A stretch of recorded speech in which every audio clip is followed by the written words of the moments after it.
Hello everyone, so my dear students, chapter number 1 that is real number, ये मैं आपको भी पढ़ा रहा हूँ। अभी इसका एक ही लेक्चर हुआ है जिसमें मैंने आपको प्राइम फैक्टराइजेशन के 35 क्वेश्चंस बोले थे करने के लिए और बताया था कि प्राइम फैक्टराइजेशन करते कैसे हैं। ठीक है, आई होप आपने प्रॉपर उन सभी क्वेश्चंस की प्राइम फैक्टराइजेशन की होगी। सेकंड, मैंने आपको फर्स्ट लेक्चर जो इसका था उसमें आपको समझाया कि how we can find HCF and LCM by prime factorization method. तो first lecture is very important क्योंकि उसमें इन डिटेल आपको मैंने समझा दिया है कि प्राइम फैक्टराइजेशन क्या होती है और उसकी मदद से HCF एंड LCM कैसे फाइंड किया जाता है।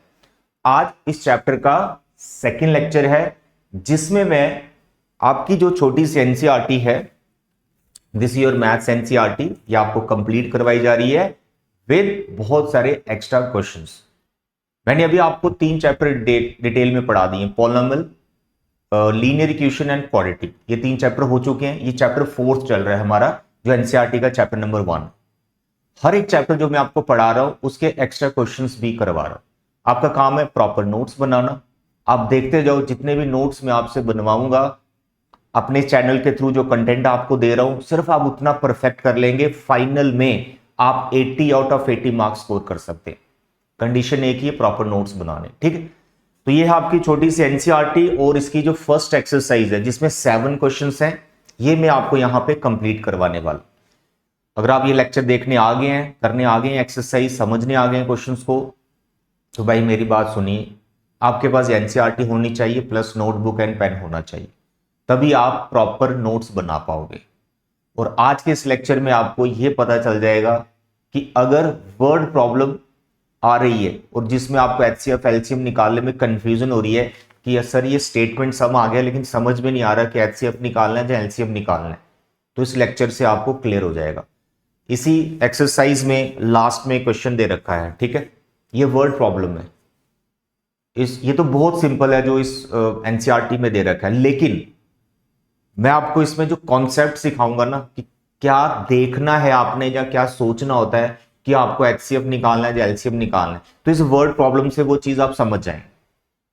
ठीक है, तो आपने लेक्चर कंप्लीट देखना और लास्ट क्वेश्चन तो वेरी इंपॉर्टेंट, कॉन्सेप्ट सीखना है इसके अंदर। करने के लिए बहुत आसान है लेकिन कॉन्सेप्ट सीखना है कि हाउ वी कैन जज कि हमको वर्ड प्रॉब्लम में HCF निकालना है या LCM निकालना है। मेन इंपॉर्टेंट वर्ड प्रॉब्लम ही है जो हर बार फाइनल एग्जाम में पूछी जाती है और बच्चा कंफ्यूज कहां है कि फाइंड क्या करना है, HCF करना है कि LCM करना है। यू डोंट वरी, सब क्लियर हो जाएगा, बस ध्यान से आपको समझना है। मेरे बच्चे, इस एक्सरसाइज का जो फर्स्ट क्वेश्चन है उसमें 5 नंबर्स दे रखे हैं जिनकी आपको प्राइम फैक्टराइजेशन करनी। तो मैं ऐसा मान रहा हूं कि आपने अगर मेरा फर्स्ट लेक्चर देखा है और मेरे इंस्ट्रक्शंस को फॉलो किया है तो ये फर्स्ट क्वेश्चन आपके लिए कुछ भी नहीं है, क्वेश्चन 2 कुछ नहीं है, क्वेश्चन 3 कुछ नहीं है, क्योंकि यही मैंने आपको पढ़ाया था फर्स्ट लेक्चर में। देखिए इधर, यहां पे आप देखें, यहां पे आप देखें प्राइम फैक्टराइजेशन कैसे करनी है, शॉर्टकट कैसे करना है, डिटेल में कैसे करना है, ये सब मैंने आपको पढ़ा दिया हो। तो फर्स्ट क्वेश्चन आपके लिए बहुत ईजी है, फर्स्ट 5 पार्ट्स हैं, उन्हीं में से मैंने बहुत सारे नंबर्स यहां फैक्टराइजेशन भी किए और ये 35 क्वेश्चंस हैं जो मैंने एज ए होमवर्क आपको दिया था कि इन सभी नंबर की प्राइम फैक्टराइजेशन कर लेना। इसमें बहुत छोटे नंबर भी हैं और बड़े नंबर भी हैं। अगर आप इन 35 क्वेश्चंस को परफेक्ट कर लेते हैं तो आपको कोई प्रॉब्लम नहीं आएगी प्राइम फैक्टराइजेशन में, ये आप ध्यान रखें। और कोई क्वेश्चन आपसे नहीं निकलता है, कोई डाउट, कोई प्रॉब्लम आती है, आप मुझे कमेंट करके बता सकते हैं, मैं उसको सॉल्व करके बता दूंगा। ये देखो 35 क्वेश्चंस मैंने यहां बता रखे हैं। ठीक है, तो क्वेश्चन नंबर जो 1 है, एक्सरसाइज 1.1 का, उसके 5 पार्ट्स हैं, वो आप कर लेंगे क्योंकि ये 35 क्वेश्चंस आपने कर लिए। उसके बाद HCF and LCM fast way में बहुत जल्दी कैसे हम फाइंड कर सकते हैं, ये मैंने आपको लास्ट लेक्चर में पढ़ाया। तो इसमें जो क्वेश्चन नंबर 2 और क्वेश्चन नंबर 3 है वही कवर हुआ है फर्स्ट लेक्चर में जो मैंने दिया था। देखो यहां पर मैंने 2 नंबर इन जनरल लिए और उनका मैं HCF और LCM निकाल रहा हूं और समझाया था कि किस तरह से आप जल्दी से निकाल सकते हैं। उसके बाद कुछ और मैंने एग्जाम्पल्स ली हैं, फिर मैंने बताया है। इसके बाद एक नोट मैंने आपको बताया था कि 2 नंबर का जो HCF LCM होता है उनका प्रोडक्ट ऑफ नंबर्स के इक्वल होता है। और एग्जाम्पल लेके वेरीफाई करके भी बताया था। ये दो नंबर्स हैं जिनका मैंने एचसीएफ एलसीएम भी निकाला, उसके बाद ये रूल इसको वेरीफाई भी किया। उसके बाद ये तीन नंबर्स हैं, इनका एचसीएफ एलसीएम हम कैसे निकालते हैं ये मैंने लास्ट लेक्चर में आपको सिखाया है। देखो ये तीन नंबर्स हैं ए बी एंड सी, और ये जो तीन नंबर का मैंने एचसीएफ एलसीएम निकाला हुआ है, इससे आपकी जो फर्स्ट एक्सरसाइज है उसका क्वेश्चन 3 कंप्लीट होता है। तो क्वेश्चन 3 बड़े मजे से आप कर सकते हैं अगर ये वाला क्वेश्चन आपने समझा है लास्ट लेक्चर से और इसके नोट्स प्रॉपर बनाए। तो फर्स्ट 3 क्वेश्चंस क्रिस्टल क्लियर है आपको, ये मैं मान के चल रहा हूं, ठीक है। और ये नोट वेरी इंपॉर्टेंट, 3 नंबर्स का जो एचसीएफ एलसीएम होता है उनका जो प्रोडक्ट है प्रोडक्ट ऑफ नंबर्स के इक्वल नहीं होता है, ये भी मैंने आपको लास्ट लेक्चर में सिखाया था, ठीक। तो आज हम जो है क्वेश्चन नंबर 4, 5, 6, 7 4 क्वेश्चन इस एक्सरसाइज के करने वाले हैं। फर्स्ट 3 बहुत ईजी है, मैं मान के चल रहा हूं फर्स्ट लेक्चर से वो चीजें आपको क्लियर हो चुकी हैं। मेरे प्यारे और दुलारे बच्चे, क्वेश्चन नंबर 4 इसको ध्यान से समझो।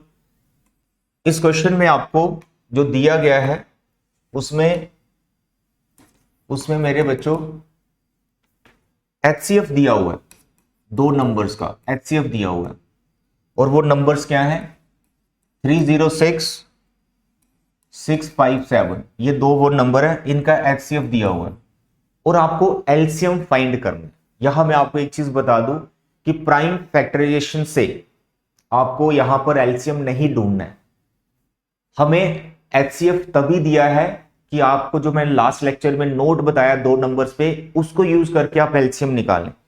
यह आपको ध्यान में रखना है। कई बार लिखा होता है हैंड्स फाइंड एलसीएम, तो वो आप ध्यान रखें कि जब एचसीएफ दे दिया तो आप रूल को फॉलो करो। कौन सा rule? We know that HCF of two numbers is equal to what, sorry HCF and LCM का प्रोडक्ट, एचसीएफ एंड एलसीएम का product is equal to the product of the numbers 306 into 657, ठीक है, ये आप ध्यान रखें।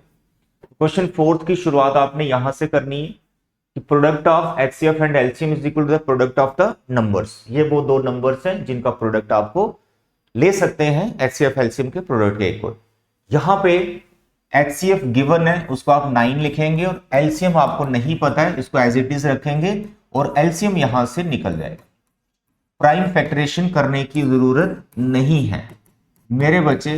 306, 657 के डिवाइड में ये 9 आ जाएगा, फिर आप इस 9 से इन नंबर्स को कैंसिल करेंगे, कैंसिल हो जाता है, ये 9 इन्हीं का फैक्टर होएगा, तो ये कैंसिल करके जो भी आंसर आएगा वो आपका एलसीएम होगा। आई होप कैंसिल करके आप मल्टीप्लाई कर सकते हैं। तो जब कभी भी आपको ऐसा क्वेश्चन आए जिसमें एचसीएफ दिया हो जहां एलसीएम दिया हो और 2 नंबर्स भी पता है, हमेशा आप ये वाला रूल, ये वाला नोट जो है, ये वाला फॉर्मूला है, इसी को यूज करके दूसरी चीज निकालें जो मिसिंग वाली। प्राइम फैक्टरेशन करने की जरूरत नहीं। Is it clear? Very simple. Next जो क्वेश्चन नंबर 5 है ये काफी इंटरेस्टिंग है मेरे बच्चे। क्वेश्चन नंबर 5 में आपको लिखा गया है 6 की पावर n, क्या इसकी एक्सपेंशन में इसके एंड में 0 आएगा? ये क्वेश्चन, ठीक है। 6 raise to power n can end with digit 0 for any natural number. पहले इस क्वेश्चन का मीनिंग आपको समझा दूं। वो कह रहा है कि इस n की मैं कुछ वैल्यूज डालूं, कोई भी नेचुरल नंबर, जैसे 1 डाला तो इसका ओपन किया 6 आया, मैंने 2 डाला इसको ओपन किया 36 आया, फिर मैंने 3 डाला 206 आया, फिर मैंने 4 डाला फिर 206 इंटू 6 करोगे तो कोई नंबर आ जाए। तो जैसे जैसे आप इसकी पावर में नेचुरल नंबर डाल रहे हैं और उसकी जो वैल्यू आप निकाल रहे हैं, एक्सपैंड करके पावर को ओपन करके जो आप उसकी वैल्यू निकाल रहे हैं, तो इस वैल्यू में जो वंस प्लेस पे है वो आप नोटिस करें कि वंस प्लेस पे 6 आ रहा है। तो उसका ये क्वेश्चन है, क्या कभी 0 आ सकता है? कि अगर मैं 6 की पावर n में n का कोई भी नेचुरल नंबर डालूं, क्या 0 आ सकता है एंड में? यानी कल को मैं 6 रेज़ टू पावर 10 कर दूं, इसका जो भी नंबर आएगा इसके वंस प्लेस पे यहां पे क्या 0 आ सकता है? ये इसका क्वेश्चन समझ में आ गया? Very good. अब आपका इसका आंसर है नो, इसके एंड में 0 नहीं आएगा। मेरे बच्चे इसका जो एक्सप्लेनेशन है कोई भी कैलकुलेशन नहीं है। क्या बोले कि मैं इसको कैलकुलेट करके प्रूव करूं? नो, आपको इसको इंग्लिश में 4-5 लाइन लिखना है और ये लाइन आई सजेस्ट कि आपकी एग्जाम्पल में दे रखा है। एग्जाम्पल नंबर 1 अगर आप देखेंगे तो यहां लिखा है 4n के लिए, जो इसमें एक्सप्लेन किया हुआ है। मेरे बच्चे यही 4-5 लाइन आप याद कर लो और यही आपको 6 की पावर n के लिए लिखना है और बाकियों के लिए भी यही लिखना है। अगर वो एंड हो रहा हो तो उसमें बस आप यस लिखेंगे और थोड़ा सा मॉडिफाई करेंगे। अगर नो, एंड 0 से नहीं हो रहा है, तो जो एग्जाम्पल 1 में इंग्लिश लिखी है वही इंग्लिश आपको लिखनी है, बस नंबर बदलते रहते हैं। मेरे बच्चा मैं समझा दूं कि 6n 0 से एंड क्यों नहीं होगा। इंग्लिश का जो लिखने वाला काम है वो आपका, वो एग्जाम्पल 1 से आपने पूरा लिखना है। इसके लिए मेरे प्यारे और दुलारे बच्चे ध्यान से सुनिए, जब कभी भी यहां कोई नंबर है और उसकी पावर में कुछ नेचुरल नंबर के लिए बोल रहा है और बोल रहा है एंड 0 से हो रहा है कि नहीं, तो एंड 0 से तभी होगा जब ये वाला नंबर जो बेस में है, ये वाला नंबर जो बेस में है, इसकी प्राइम फैक्टरेशन में 2 और 5 दोनों आने चाहिए, तभी वो एंड 0 से होगा। क्योंकि 2 और 5 ऐसे नंबर है जो मल्टीप्लाई होकर 10 आएगा और एंड में फिर 0 बनेगा। यहां पर अगर मैं 6 की प्राइम फैक्टरेशन करता हूं तो ये 2 इंटू 3 रहता है, 2 इंटू 3। आपने एक स्टेप ये करना है, जस्ट अ मिनट, आपने क्या करना है, आपने क्या करना है, एक स्टेप आपने करना है, इसकी प्राइम फैक्टरेशन कर देनी है। कर दी तो आपने देखा 2 और 3 आया, फिर आपने पूरा इंग्लिश लिख देना है जो एग्जाम्पल में लिखा हुआ। तो मोटी मोटी जो लाइन आपको जरूर लिखनी है वो ये लिखनी है, it can not and with 0 because the prime factorisation of 6 does not contain 2 and 5 both as prime. It contains only 2 or 3, but it must contain 2 and 5 both in its prime factoration to end with 0. आप मेरी video को 3-4 बार देख सकते हैं, जो मैंने English बोली वो आप इंग्लिश लिखो, फुल मार्क्स मिलेंगे। समझ में आया कि कोई भी नंबर है उसकी प्राइम फैक्टरेशन में 2 और 5 दोनों होने चाहिए। सिर्फ 2 से बात नहीं बनेगी, सिर्फ 5 से बात नहीं बनेगी, 2 और 5 दोनों होने चाहिए। और अगर 2 और 5 हैं और उसके अलावा कोई और प्राइम भी है तो उसे कोई फर्क नहीं पड़ता, और प्राइम आने दो, लेकिन 2 और 5 जरूर होने चाहिए। Is it clear? अब इसको जितना आप एक्सप्लेन कर सके that is up to you. I suggest example का इंग्लिश लिखो, जो मैंने बोला इंग्लिश वो भी आप लिख सकते हैं, फुल मार्क्स तब भी आपको मिले। I hope this question is clear. This number cannot end with 0 bits because it must contain 2 and 5 both prime numbers to end with 0. Is it clear? So this is its explanation. Very simple. Question number 6 के 2 part है, उसमें बोला गया है कि क्या ये composite numbers हैं, या फिर एक्सप्लेन करेंगे कंपोजिट नंबर्स क्यों हैं, why they are composite numbers. तो जो मेरा फर्स्ट लेक्चर था उसमें मैंने आपको एक्सप्लेन किया है प्राइम नंबर्स क्या होते हैं, कंपोजिट नंबर्स क्या होते हैं।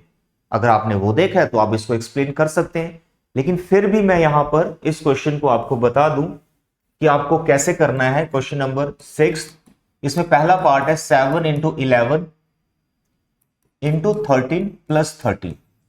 सबसे पहला आपका काम है इसको एक नंबर में कन्वर्ट करो और उसकी प्राइम फैक्टरेशन कर दो। लेकिन ये कुछ ऐसा लिखा गया है कि इसके फैक्टर्स बड़े मजे से बन जाएंगे, जैसे 13 इसमें कॉमन आ रहा है तो पीछे बच रहा है 7 इंटू 11 प्लस 1, 7 इंटू 11 प्लस 1, ठीक है, क्योंकि 13 तो कॉमन होगा। फिर आगे ये 77 प्लस 1, 77 किया तो ये बन गया 78। इसको फिर आप फैक्टर्स कर सकते हैं, 2 से आप डिवाइड कर लो इसको, ठीक है, 2 3 जा 6, एक बचा 18, तो कितना हो गया 9, 39। तो 39 इंटू 2 78 होता है, 39 फिर से फैक्टराइज हो जाएगा 3 इंटू 13 में। तो आपको मैंने लास्ट लेक्चर में क्या समझाया, कंपोजिट नंबर्स क्या होते हैं। कंपोजिट नंबर्स होते हैं जिनकी प्राइम फैक्टरेशन में 2 या उससे ज्यादा प्राइम नंबर्स आ जाए। तो यहां पर देखें 13 3 2, यहां तो तीन तीन प्राइम नंबर आ रहे हैं, तो आपके पास कोई भी नंबर है, अगर आपको उसको एक्सप्लेन करना है कि वो कंपोजिट क्यों है, सबसे पहले आप उसकी प्राइम फैक्टराइजेशन कर दीजिए। कर दिया, फिर आप एक्सप्लेन कीजिए, since it's prime factorization contains two और more than two prime numbers, so it is composite number, that's all. तो जो मैंने इंग्लिश बोला लास्ट में वो लिखना है आपको, दैट्स ऑल। लेकिन ये वर्किंग आपको करनी है। तो जैसे मैंने ये फर्स्ट पार्ट किया है, ऐसे आपको सेकंड पार्ट करना है, प्राइम फैक्टराइजेशन कर देंगे। Is it clear? Very simple. अब आ गया आपका last question, question number 7, very important. और इसमें आप सीखते हैं कि किसी वर्ड प्रॉब्लम में कैसे हम जज करें कि एचसीएफ निकालना है या एलसीएम निकालना है। मैं समझाऊंगा, ध्यान से सुनना है मेरे बच्चे। यहां पे जो क्वेश्चन है बहुत ही सिंपल है, स्टेटमेंट में यहां पे आपको समझाता हूं with the help of diagram. My dear students, there are two persons, one is Ravi, another is Sonia। वो एक सर्कुलर राउंड ले रहे हैं, समझना मेरे बच्चे। ये एक सर्कुलर पाथ समझ ले सकते हैं, सर्कुलर ग्राउंड कुछ समझ सकते हैं। यहां पे वो घूम रहे हैं, रन कर रहे हैं या व्हाटएवर। रवि भी यहां है, सोनिया भी यहां है। ये है रवि और ये है सोनिया, एक ही पॉइंट पर बैठे होंगे। अगर रवि यहां से मूव करता है और पूरा राउंड करता है, ध्यान से समझे, क्वेश्चन में लिखा हुआ है कि रवि अगर इसका राउंड लेता है पूरा सर्कुलर पाथ का, तो रवि को जो टाइम लगता है, Ravi takes what? Ravi takes 12 minutes. Ravi को 12 मिनट लगते हैं। Is it clear? सेकंड है सोनिया। सोनिया जब राउंड लेती है इसका, तो सोनिया टेक्स 18 मिनट्स। ठीक है, इंग्लिश पढ़ेंगे आपको समझ में आ जाएगा, यही सब लिखा हुआ है। रवि को 12 मिनट लगते हैं, सोनिया को 18 मिनट लगते हैं। रवि थोड़ा तेज भागता है, सोनिया थोड़ी से कम तेज भाग रही है। अब क्वेश्चन ये है कि रवि एंड सोनिया एक ही टाइम पर, एक समय पर यहां से रन करना स्टार्ट हुए एक ही डायरेक्शन में और ऐसे घूम रहे हैं। उसका क्वेश्चन है कि कितने मिनट के बाद वो दोनों वापस इसी पॉइंट पर मिलेंगे। ये क्वेश्चन में पूछा हुआ। अब आपने ये मुझे बताना है, क्या रवि एंड सोनिया फिर से वापस 12 मिनट में मिल पाएंगे? 12 मिनट में वापस मिल पाएंगे? या आप मुझे बताओ, प्रैक्टिकली क्या ये पॉसिबल है? फिर से समझाते हैं। रवि सोनिया यहां से चले एक ही डायरेक्शन में एक समय पर और घूम रहे हैं।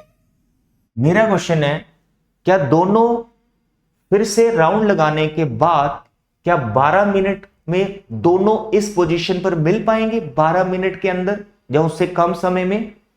तो आपका आंसर होगा नो। वाई? अरे यार, सोनिया को 18 मिनट लगते हैं, तो 12 मिनट में तो वापस वो मिल ही नहीं सकते। It is not possible. इसका यह मतलब हो गया कि जो आपको फाइंड करना है कि कितनी देर के बाद मिले, वो जितना भी टाइम होगा, जो भी नंबर आएगा, वो इन दोनों नंबर से बड़ा नंबर होगा। इन शॉर्ट, कि जो आपको फाइंड करना है वो इन दोनों नंबर से, जो नंबर्स आपको क्वेश्चन में गिवन दिख रहे हैं, वो इन दोनों नंबर से छोटा नंबर नहीं है, इन दोनों से बड़ा नंबर है। जब आपको यह चीज समझ में आ गई कि जो आपको फाइंड करना है वर्ड प्रॉब्लम में, वो इन दोनों नंबर से छोटा नंबर है जहां बड़ा नंबर है, तो समझो आपको क्रिस्टल क्लियर हो गया कि हमें वर्ड प्रॉब्लम में एचसीएफ निकालना होता है जहां एलसीएम निकालना होता है।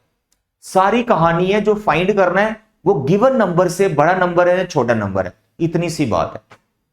तो मेरे बच्चे, इस क्वेश्चन से क्रिस्टल क्लियर आपको हो रहा है कि जो आपको फाइंड करना है कि कितनी देर के बाद वो वापस उसी पॉइंट पर मिलेंगे, वो इन दोनों टाइम से ज्यादा टाइम होगा। तो जब इन दोनों से ज्यादा टाइम यानी बड़ा नंबर फाइंड करना है, तो इन दोनों का एलसीएम निकाला जाएगा। कई बार कई बच्चों ने मिनिमम जब मैक्सिमम के कॉन्सेप्ट से याद की होती हैं चीजें कि जब ये होगा तो हम ये फाइंड करेंगे, मैक्सिमम होगा तो ये फाइंड करेंगे। उस कॉन्सेप्ट में मत जाइए, कई बार कंफ्यूजन हो जाती है उसमें। जो मैं आपको समझा रहा हूं उसको फॉलो करो। क्या? अगर इन दोनों नंबर से बड़ा नंबर है तो एलसीएम निकालना है, अगर इन दोनों नंबर से छोटा नंबर निकालना है तो एचसीएफ निकालना है। That's all. This is the main concept in the word problem to जज कि इधर you need to find HCF और LCM. I hope it is clear. तो इट्स अ वेरी सिंपल, हमें यहां पे एलसीएम निकालना है। We need to find what?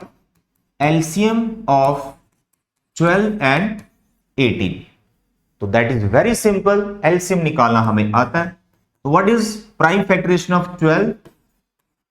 2 into 3 और 18 का it is 2 into 9, that is 2 into 3 का square. Can you find LCM? या एलसीएम इज व्हाट? कैसे सिखाया था लास्ट लेक्चर में? एलसीएम सारे प्राइम नंबर लिख दो जो दिख रहे हैं। सर 2 दिख रहा है, 3 दिख रहा है, दो ही प्राइम है, और इनके ऊपर ग्रेटेस्ट पार्ट डाल दो। 2 की ग्रेटेस्ट पार्ट 2 है, 3 की ग्रेटेस्ट पार्ट 2 है। 2 का स्क्वायर 4, 3 का स्क्वायर 9, 9 4 जा 36। तो क्या देखा आपने? 36 एलसीएम आ रहा है। इसका मतलब after 36 minutes, after 36 minutes they meet at same point. That's all. This is answer. I hope it is clear. Very easy. तो यहां से आपकी एक्सरसाइज 1.1 ये भी कंप्लीट होती है, एंड वर्ड प्रॉब्लम की जो टेंशन है कि कब क्या फाइंड करना होता है वो भी क्लियर होता है। बट माय डियर, मैं बहुत सारी वर्ड प्रॉब्लम अभी आपको करवाऊंगा जिसमें एलसीएम या एचसीएफ निकालने के बाद कुछ डिवाइड वगैरह भी करना होता है, तो वो वर्ड प्रॉब्लम भी आपको करवाऊंगा, लेकिन नेक्स्ट लेक्चर के बाद। क्योंकि नेक्स्ट लेक्चर मेरा किस पे है? आपकी जो इसकी लास्ट एक्सरसाइज है सेकंड वाली 1.2, जिसमें हम इरेशनलिटी प्रूव करते हैं। उसमें 3-4 क्वेश्चंस मैं आपको करवाऊंगा जिसमें सारे वैरायटी के क्वेश्चन आपके कवर हो जाएंगे। ठीक है, तो नेक्स्ट लेक्चर कल ही आपको मिल जाएगा, यू डोंट वरी। बस आपका एक ही काम है, प्रॉपर नोट्स बनाना और टाइमली उनको रिवाइज करना। तो आई होप आज का कॉन्सेप्ट आपको क्लियर हुआ होगा। थैंक यू बच्चे, bye bye and take care.